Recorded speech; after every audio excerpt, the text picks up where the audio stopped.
What's up, people? A Rhode Island patient faces charges for assaulting a nurse over full privileges. I'm Chibuzo Nwachukwu. I would appreciate you liking this video and subscribing to my channel.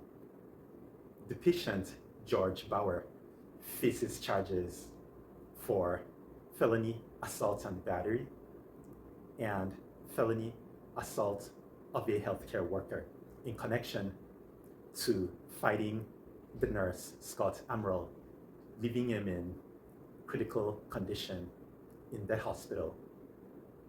According to the police report, the nurse, Amaral, was trying to explain to Bauer the policy concerning patients using the phone, about the privileges of patients using the phone, when Bauer got upset that he grabbed Amaral by the shirt and pushed him into the wall, which caused Amaral to fall on the floor.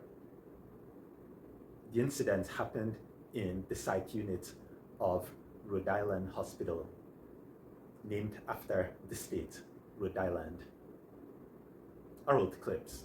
From the Target 12 investigators, we've learned new information about a vicious attack on a nurse at Rhode Island Hospital earlier this month that left the healthcare worker hospitalized in critical condition. Target 12 investigator Alexandra Leslie has been going through a police report she obtained and tells us what it reveals. A Providence police report obtained through a public records request was heavily redacted, but it sheds light on why police believe the suspect, George Bauer, violently assaulted a male nurse in the psychiatric unit. Providence police say an alleged attack on a nurse inside Rhode Island Hospital's Jane Brown building stemmed from a patient getting upset over phone privileges. Police say the nurse, identified as Scott Amaral, was called into a room to speak with a patient about not being able to access the hospital's telephone. Amaral tried to address the patient, 37-year-old George Bauer, who became violent. Police provided the new details and this booking photo of Bauer as a result of a public records request from Target 12. A police incident report says surveillance video captured the alleged assault and shows Bauer knocking Amaral to the ground.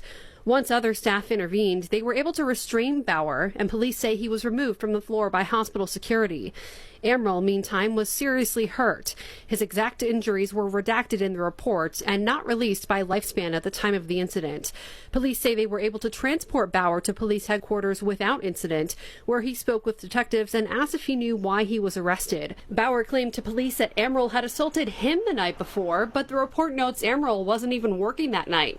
Last week, Bauer was ordered to undergo a competency evaluation. A court appearance scheduled for Monday morning was postponed.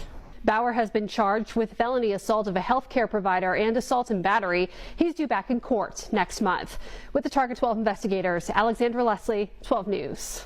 Bauer is expected to make his first appearance in court on October the 2nd.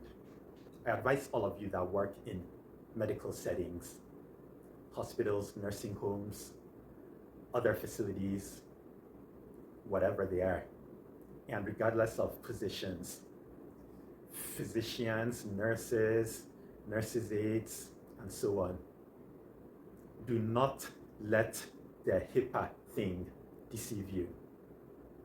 Of course, patients of hospitals and residents of nursing homes and so on have rights, but you have rights too.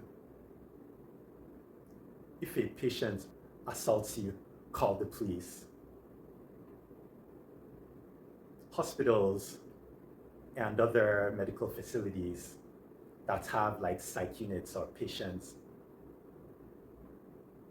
need to hire people that will be trained to restrain patients or residents. The facilities need to stop being cheap and to start hiring such people who would need to be prepared for the unanticipated violent actions of patients and residents to avoid such things happening. Because of the violence, people get driven to quit such jobs. You've got to hire such people that would restrain violent patients or residents. I know of a healthcare facility that has people that work such jobs like that. The title for their positions is behavior technician. You probably know what I'm talking about. Maybe you've heard of some of such facilities. Such workers are needed to avoid the need to hospitalize a healthcare worker. Let me know what you think. Thanks for watching.